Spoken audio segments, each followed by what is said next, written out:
اور کہا کہ اللہ میں دیکھوں گا۔ اللہ نے کہا آؤ طور پہاڑ پر بلائے گئے۔ اللہ نے ایک ادنا سی جھلک ان کے اوپر اتاری اور وہ نور کا ایک چنگاری سی ان کی نظروں کے سامنے آئی۔ اللہ کو قرآن کہتا ہے اوندھے منہ زمین پر گر گئے، تاب نہ لا سکے۔ لیکن اللہ کا کلام صاف کر کے، ستھرا کر کے، آسان کر کے، وَلَقَدْ يَسَّرْنَا الْقُرْآنَ لِلذِّكْرِ فَهَلْ مِن مُدَّكِرٍ۔ قرآن کو ہم نے آسان کر کے اتار دیا ان لوگوں کے لیے جو اس قرآن کو ماننے کا جذبہ رکھتے ہیں۔ ہے کوئی اس قرآن سے ہدایت کو طلب کرنے کی تمنا کرنے والا؟ اس قرآن کو اللہ نے نبی کے واسطے سے اتارا۔ اللہ کے نبی فرما رہے ان دو چیزوں کو میں چھوڑ کر جا رہا ہوں، ایک قرآن اور دوسرا اس قرآن کی تشریح میری زندگی، میری جوانی، میرے ذریعے سے پڑھی ہوئی نمازیں، میرے ذریعے سے رکھا ہوا روزہ، میرے سے دی ہوئی زکوٰۃ، اور یہ پورا کا پورا دین جو دین کی ایک ایک رات پہلو، میرا انداز، میرے اخلاق، میرے معاملات، میرا کلام، میرا نشیب و فراز، میرا سفر اور حضر، میری زندگی کا ایک ایک پہلو اے میرے صحابہ تمہارے سامنے ہے، جس کو تم نے دیکھا بھی، پرکھا بھی اور سیکھا بھی۔ ان دو چیزوں کو چھوڑ کر جا رہا ہوں، ان دونوں کو اپنی جبڑوں سے مضبوطی سے تھام لو۔ ہاتھ کیوں نہیں کہا؟ اس لیے کہ ہاتھ سے پکڑی ہوئی چیز چھوٹ جاتی ہے۔ پیر کیوں نہیں کہا؟ پیر سے پکڑی ہوئی چیز چھوٹ جاتی ہے۔ رسی کیوں نہیں کہا؟ کیونکہ رسی ٹوٹ جاتی ہے۔ لیکن انسان جب اپنے جبڑوں سے کسی چیز کو پکڑ لیتا ہے تو انسان کھچ کر جا سکتا ہے، چھوٹ کر وہ چیز باہر نہیں جا سکتی، یہ تو پھٹ جائے گی۔ اللہ کے نبی کہہ رہا ہے عَضُّوا عَلَيْهَا بِالنَّوَاجِذِ، اپنے جبڑوں سے ان دونوں چیزوں کو مضبوطی سے تھام لو، خبردار چھٹنے نہ پائے۔ آج وہ قرآن زندہ ہے، اللہ کے نبی چلے گئے، قیامت کے دن ملاقات ہوگی۔ اللہ جس کے تقدیر میں چاہے گا وہ دیدار کرے گا نبی کا۔ لیکن قرآن زندہ ہے، قرآن پائندہ ہے، قرآن رہے گا، قرآن باقی ہے، قرآن سلامت ہے۔ قرآن کو آؤ، ہدایت کو طلب کرنا چاہتے ہو، قرآن سے پوچھو۔ نماز پڑھنا چاہتے ہو، قرآن سے پوچھو۔ روزہ رکھنا چاہتے ہو، قرآن سے پوچھو۔ زکوٰۃ دینا چاہتے ہو، قرآن سے پوچھو۔ حج کرنا چاہتے ہو، قرآن سے پوچھو۔ نبی کی محبت رکھنا چاہتے ہو، قرآن سے پوچھو۔ تجارت کرنا چاہتے ہو، قرآن سے پوچھو۔ معاشرت کرنا چاہتے ہو، قرآن سے پوچھو۔ نکاح کرنا چاہتے ہو، قرآن سے پوچھو۔ باپ کے مرتبے کو، ماں کے مرتبے کو، بھائی کے مرتبے کو، بہن کے مرتبے کو اگر تلاش کرنا ہے، آؤ قرآن سر پر رکھو، تمہیں سارے مسائل کا، قیامت تک کے مسائل کا حل قرآن میں مل جائے۔ قرآن کی آیتوں کی تشریح نبی کی ذات، اللہ نے کہہ تو دیا اقیم الصلاۃ، نماز قائم کر، لیکن فجر میں 2 رکعت، ظہر میں 4 رکعت، عصر میں 4 رکعت، مغرب میں 3 رکعت، عشاء میں 4 رکعت، نماز جنازہ میں 4 تکبیریں، عیدین کے اندر 6 زائد تکبیریں، ہر رکعت میں 2 سجدے۔ لاؤ، قرآن میں ان چیزوں کو نہیں بیان کیا، قرآن نے تو صرف نماز کو قائم کرنے کی بات کی، لیکن اس نماز کو کیسے قائم کیا جائے گا؟ اللہ نے اپنے پاک نبی کی زندگی کی نمازوں کے ذریعے سے امت کو بتلا دیا۔ تکبیر تحریمہ ایسے ہوگی، ثنا ایسے پڑھی جائے گی، اعوذ بسملہ ایسے پڑھا جائے گا، سورہ فاتحہ کو اب پڑھا جائے گا، سورہ فاتحہ کے ساتھ سورت کو اب پڑھا جائے گا، رکوع ایسے کیا جائے گا، تسبیح ایسے پڑھی جائے گی، قیام ایسے کیا جائے گا، سجدہ ایسے کیا جائے گا، اتنی مرتبہ کیا جائے گا، قعود ایسا کیا جائے گا۔ یہ تمام کی تمام چیزیں اللہ کے نبی نے اپنی 23 سالہ زندگی میں نماز پڑھ کے امت کو بتلا دیا، سکھلا دیا۔ یہ قرآن کی تشریح ہے۔ حج فرض ہے، لیکن حج کس چیز کا نام ہے؟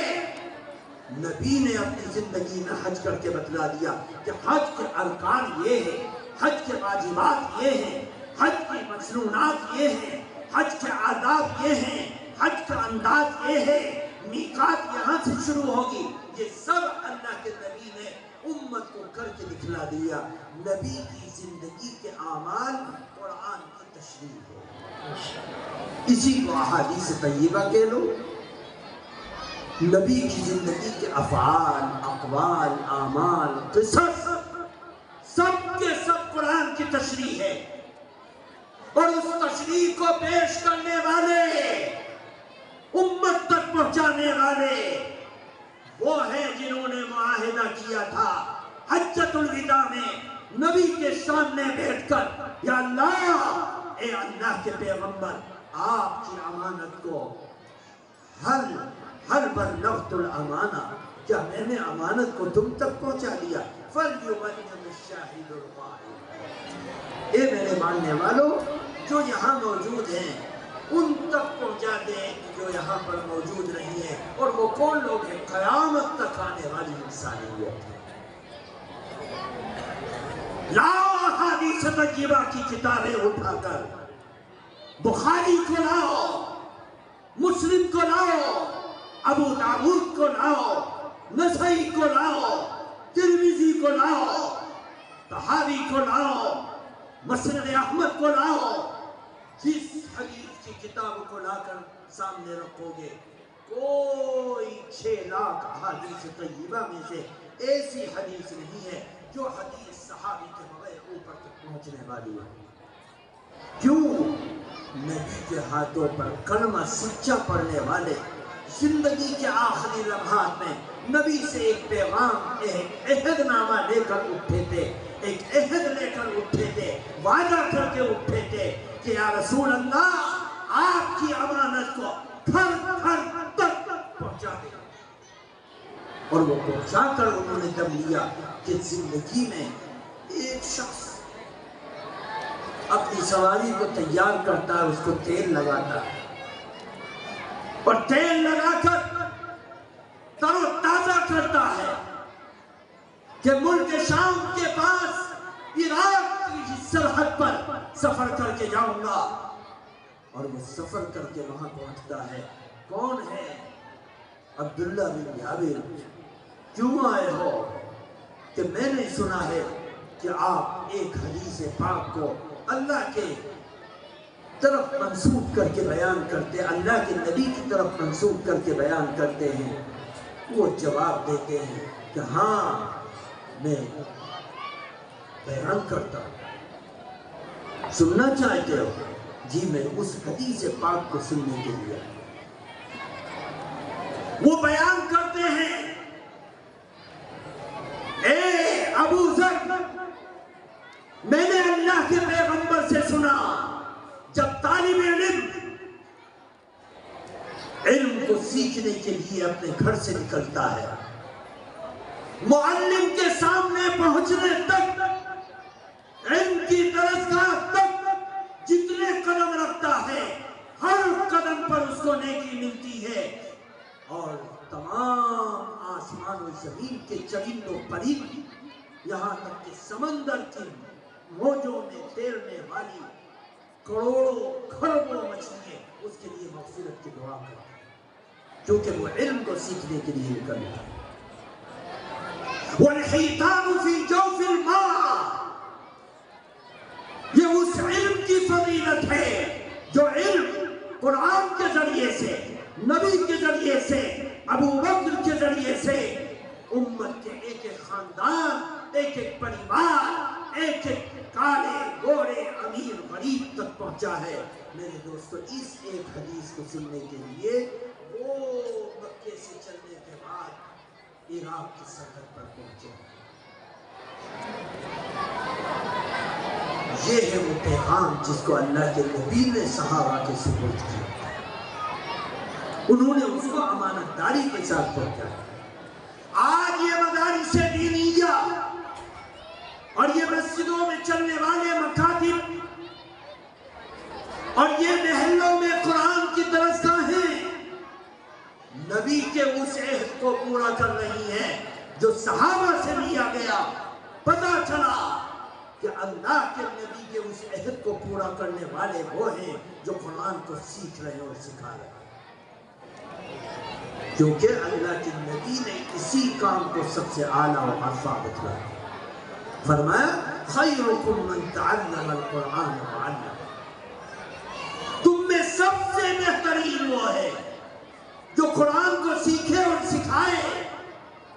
قرآن کو سکھانے والے، قرآن کے قاری، قرآن کے معلم، قرآن کے مفسر، نبی کی زبان اقدس سے، آپ کے افعال سے، آپ کے قصص سے، آپ کے واقعات سے جو امت کے سامنے حالات آئے، ان حالات کو سیکھنے اور سکھانے والے جو علماء ہیں وہ اللہ کے نبی کے اس معاہدے کو پورا کرنے والے ہیں۔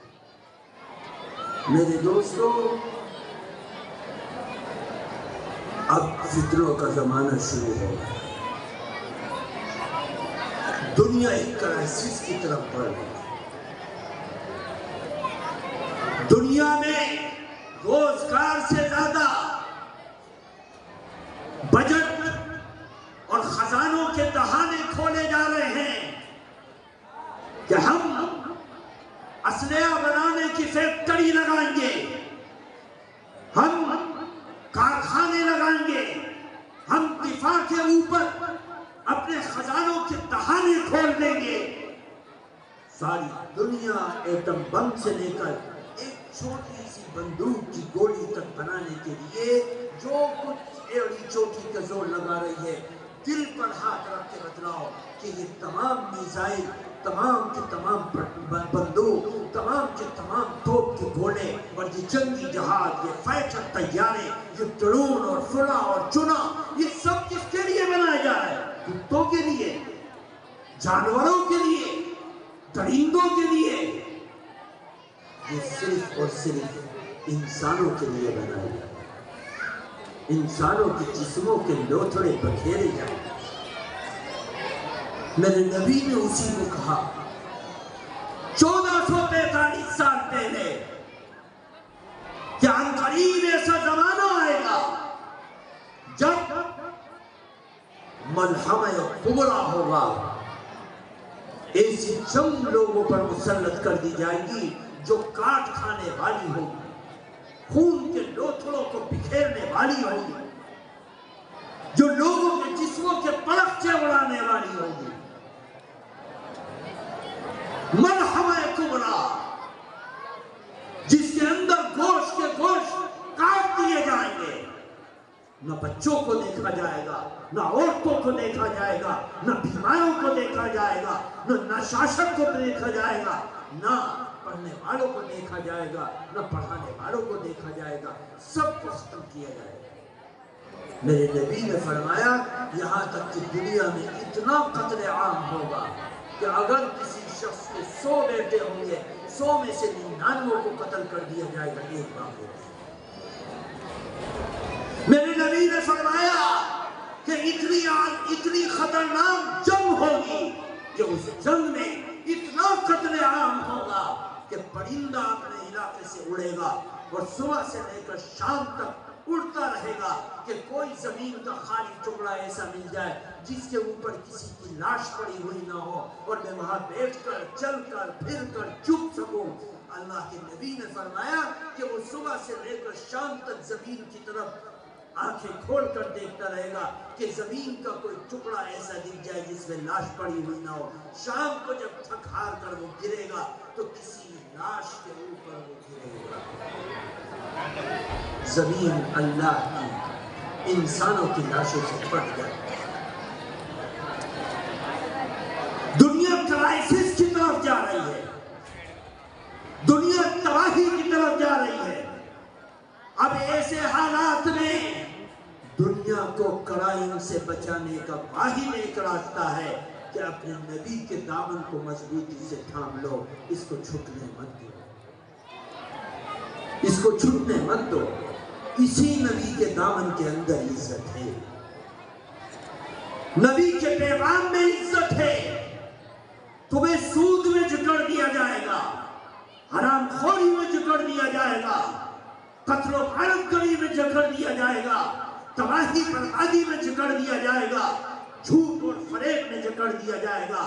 تم اپنی نگاہوں کو صاف کرنا چاہو گے، خدا کی قسم 95% 5% احتیاطاً نکالتا ہوں، 95% آج انسانیت ایسی ہو چکی ہے کہ اگر وہ دعویٰ کرے کہ میں نے صبح سے لے کر شام تک کوئی گناہ نہیں کیا تو میں قسم کھا کے کہہ سکتا ہوں کہ وہ جھوٹ بول رہے ہیں۔ 95% جس موبائل کو تم رکھتے ہو اس کی اسکرین کی جب کال کرتی ہے تو عورت آتی ہے، جب اسکرین پر انگلی چلاتے ہو نامحرم کے اوپر نظر پڑتی ہے، جب اس کی رنگ ٹون بجتی ہے، میوزک کے ذریعے سے تمہاری سماعت ناپاک ہو جاتی ہے، جب اس کی اسکرین چمکتی ہے، اس کے چہرے کو دیکھ کر تمہاری آنکھیں ناپاک ہو جاتی ہیں، جب زبان پر اس سے بات کرتے ہو جھوٹ بول کر، فریب کر کے، دھوکہ دے کے، بے ایمانی کر کے، اپنے اخلاق، اپنے معاملات سب کچھ تباہ و برباد کر کے تم اپنے ایمان کو خراب کر دیتے ہو، اور قیامت بلا وجہ نہیں آئے گی، اس وجہ سے آئے گی۔ توبہ کا دروازہ بلا وجہ نہیں بند ہوگا، امانت کا دروازہ بلا وجہ نہیں بند ہوگا، اللہ اور اس کے رسول کی نافرمانی بلا وجہ نہیں ہوگی، سورج مشرق کے بجائے مغرب سے طلوع بلا وجہ نہیں ہوگا، چاند کو ٹکڑے ٹکڑے بلا وجہ نہیں کیا جائے گا، سورج کو لپیٹ کر بلا وجہ نہیں رکھا جائے گا، نہیں، صرف اس وجہ سے کہ دنیا گناہ کرتے کرتے اتنی عادی ہو جائے گی کہ اس گناہ کا احساس ان کے دلوں سے نکل جائے گا۔ سیلفی لینے والے،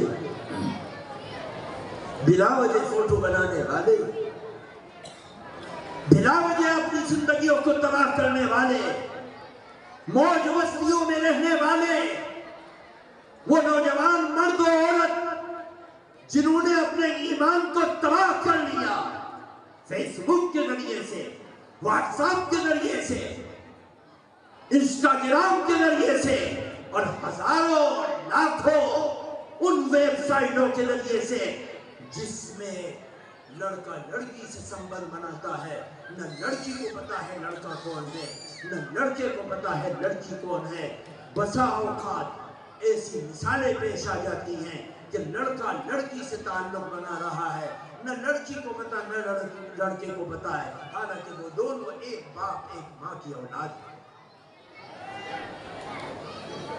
ایک باپ ایک ماں کی اولاد ہے۔ یہ سارے کے سارے گناہ جب میری ماں کے گھر میں آ جائیں گے، میری بہن کے گھر میں آ جائیں گے، میرے محلے اور گلیوں میں آ جائیں گے، تو یاد رکھو اس علاقے کے حاجی امداد اللہ کہتے تھے 2 چیزوں کی حفاظت کا وعدہ کر لو، میں تم سے وعدہ کرتا ہوں کہ تم اللہ کے ولی بن جاؤ گے، ایک زبان۔ آج کیا ہے؟ آج تم اگر کعبے کے پردوں سے لٹک کر اللہ سے دعا کر رہے ہو رو رو کر، تو تمہارے پیچھے کھڑا ہونے والا تمہاری جیب کو ٹٹول کر اس کو کاٹنے والا کاٹنے میں شرم محسوس نہیں کر رہا۔ مجھے ابھی راستے میں آتے ہوئے ایک صاحب نے بتلایا کہ فلاں محلے میں ایک شادی تھی، مسجد کا امام اس نوجوان لڑکے کو سمجھانے گیا کہ اے نوجوان، نکاح اللہ کے نبیوں کی سنت ہے، اس سنت میں گناہ مت کرو۔ اگر مسلمان اس دور میں نہیں سمجھے، جب کھلی آنکھوں سے دیکھ رہا ہے کہ دنیا بٹوارا کر رہی ہے، ایک طرف اسلام ایک طرف کفر، دنیا بچ رہی ہے اور سچائی کو دبانے کے لیے میزائل برسائے جا رہے ہیں، بم برسائے جا رہے ہیں، چست و چالاک فائٹر طیارے ملک کو، گھروں کو، بلڈنگوں کو، انسانوں کو، بچوں کو، عورتوں کو، بیماروں کو، زخمیوں کے جسموں کی پرخچے اڑا رہے۔ اگر مسلمان اب نہیں سمجھ رہا ہے تو خدا کی قسم قیامت کے دن بھی نہیں سمجھ پائے، تباہ ہو جائے گا۔ کب سمجھے گا مسلمان؟ اور کون سی گھڑی کا انتظار کر رہے ہو؟ اور کیا دیکھنا چاہتے ہو؟ کون ہے جو فلسطین کی ظلم کو دیکھ کر، اسرائیل کے ظلم کو دیکھ کر، اس پر برسنے والے ظلم کو دیکھ کر، فلسطین کے بچوں پر جس نے توبہ کا دروازہ اللہ سے کھولنے کی درخواست کی ہو اور وہ اللہ کے سامنے تائب ہو رہا ہو؟ کون ہے جس نے ایک وقت کا کھانا چھوڑ دیا کہ وہ بھوکے ہیں؟ کون ہے جو تڑپ رہا ہو؟ کون ہے جو اپنے سجدوں میں رو رو کر ان کے لیے انصاف کی بھیک مانگنے کے لیے تڑپ رہا ہو؟ امت بے حیث ہو گئی، بے غیرت ہو گئی، تباہ ہو گئی، برباد ہو گئی، اپنے مزاج کو بدل دیا۔ ہمارے سامنے ہمارے کاندھوں پر جنازے اٹھ جاتے ہیں، ہمیں احساس تک نہیں ہو پاتا۔ پہلے زمانے میں لوگ کہتے تھے کہ ہر کربلا کے بعد اسلام زندہ ہوتا ہے، اب تو ہر کربلا کیا 100 کربلا ہو جائے اسلام مردہ کا مردہ ہی ہے۔ ہمارے علاقوں میں، ہماری گلیوں میں، ہمارے نوجوانوں میں، ان کی عشق و معشوقی کی زندگی میں، ان کے جھوٹ اور فریب میں آج ان کا دل واٹر پروف ہو گیا ہے، احساس تک دل میں نہیں ہوتا۔ فیس بک کی اسکرین پر تھڑپتی ہوئی کوئی جسم آتا ہے اور کوئی روتا ہوا، گڑگڑاتا ہوا، کوئی بچہ تڑپ تڑپ کر اپنے لیے انصاف کی بھیک مانگتا ہوتا ہے، دل کے اندر ایک احساس پیدا ہوتا ہے۔ دوسرا انگوٹھا لگتا ہے، نیچے کوئی کمیڈی کر رہا ہے تو سارا احساس دل سے نکل جاتا ہے۔ وہ نمناک آنسوؤں والی، بہنے والی آنسوؤں کی وہ پتھر بن جاتی ہے اور انسان ہنسنے لگتا ہے، احساس ختم ہو گیا۔ اس موبائل نے تباہ کر دیا، قرب قیامت نے تباہ کر دیا، احساس ختم ہو گیا، نوجوان بے غیرت ہو گیا، اللہ کے حدود کو تار کرنے والا بن گیا، نبی کی ناموس کو کچلنے والا بن گیا۔ تڑپتے ہوئے بچے تمہیں نہیں دکھتے، تڑپتی ہوئی لاشیں تمہیں نہیں دکھتی، بکھرے ہوئے جسم کے ٹکڑے تمہیں نہیں دکھتے۔ تم کچھ نہیں کر سکتے، یقیناً نہیں کر سکتے، لیکن اللہ نے دعاؤں کا دروازہ کھول رکھا ہے۔ آؤ دعا مانگو۔ کہاں گئی وہ دعائیں جو عرش الہی کو ہلا دیا کرتی تھی، جو اللہ کو متوجہ کر دیا کرتی تھی؟ کم سے کم ان کے لیے نہیں، اپنی حفاظت کے لیے اللہ سے مانگ لو۔ تم بھی اس کنارے پر کھڑے ہوئے ہو جس کنارے کے بعد آگ ہی آگ ہے، آگ ہی آگ ہے، تباہی تباہی۔ اپنے اندر احساس پیدا کرو، توبہ کرنے والے بنو، اللہ کے سامنے گڑ گڑانے والے بنو، رونے والے بنو۔ رات کی اندھیریوں میں ان مسجدوں کی صفوں پر، اپنی پیشانیوں پر، جن پیشانیوں پر تم کریم لگا لگا کر ان کو سفید بنانے کی کوشش کرتے ہو، آؤ اللہ کے سجدے سے اور نمناک آنسوؤں سے ان کو چمکدار بنانے کی فکر کرو۔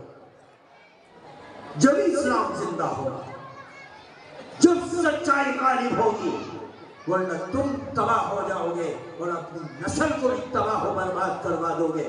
کوئی تمہارے اوپر آنسو بہانے والا بھی نہیں ہوگا۔ وہ عرب ہیں، ان کے دائیں اور بائیں عرب ہیں، ملینوں اور ٹریلینوں ان کی اکنومی ہے، ان کے پاس فائٹر جیٹ ہے، ان کے پاس طیارے ہیں، ان کے پاس چست و چالاک سپاہی ہیں، ان کے پاس سب کچھ ہے، لیکن اس کے باوجود ان تڑپتی ہوئی لاشوں پر کوئی ان کا ساتھ دینے والا دکھائی نہیں دیتا۔ تمہارا کون ہے؟ تم کس کھیت کی مولی ہو؟ تم کہاں سے آئے ہو؟ تمہارا کون ماما اور نانا لگتا ہے؟ تمہارا کون رشتہ دار ہے؟ آؤ! ساری دنیا کا بندھن جب ٹوٹ جاتا ہے، اللہ کا بندھن باقی رہتا ہے، نبی کا بندھن باقی رہتا ہے، قرآن کا بندھن باقی رہتا ہے۔ اوس و خزرج سے بدلہ لینے والا نبی نہیں ہے، منکرین زکوٰۃ کا مقابلہ کرنے والا ابو بکر نہیں ہے، مسیلمہ کذاب کو تار کرنے والا ابو بکر نہیں ہے۔ لاؤ روم و فارس کی طاقت کو تار کرنے والا عمر بن خطاب، لاؤ لے کر آؤ۔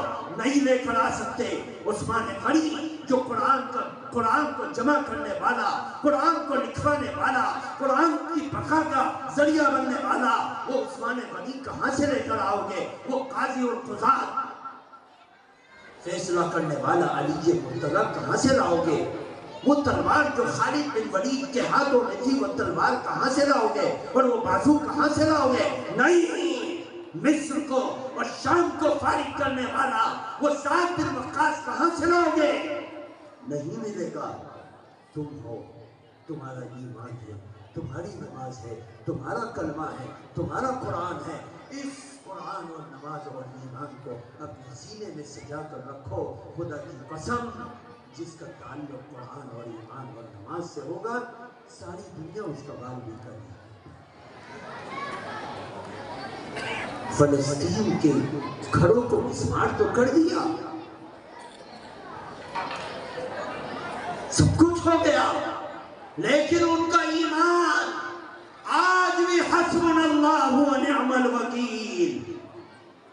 صحابہ جب خندق میں جمع تھے، الذین قال لهم الناس ان الناس قد جمعوا لكم فاخشوهم، لوگ آئے منافق، اے ابو بکر، لوگ آپ کے مقابلے پر جمع ہو گئے، اب تو آپ ڈر جائیے، اے عمر اب تو ڈر جاؤ۔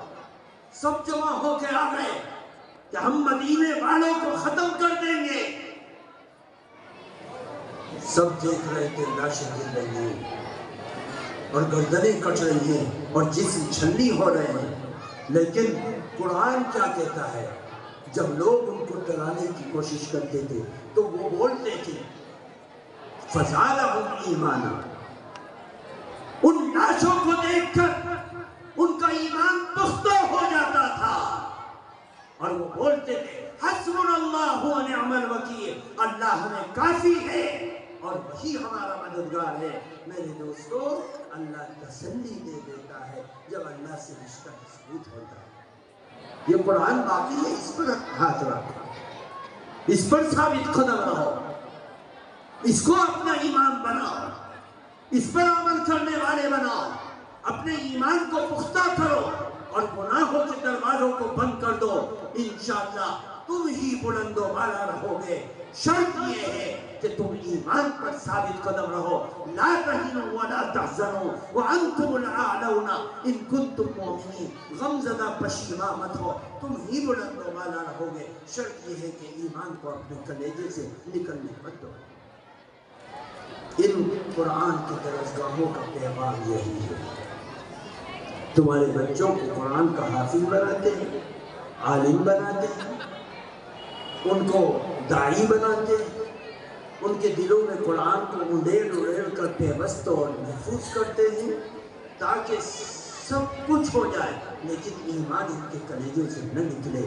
اللہ تعالیٰ ان درسگاہوں کی حفاظت فرمائے، ان اداروں کی حفاظت فرمائے، کام کرنے والوں کی حفاظت فرمائے، قرآن پڑھنے والوں کی حفاظت فرمائے، قرآن پڑھانے والوں کی حفاظت فرمائے۔ مجھے چونکہ یہاں سے لمبا سفر کر کے جانا ہے، اس لیے کوئی شخص مسافر کے لیے نہ کھڑا۔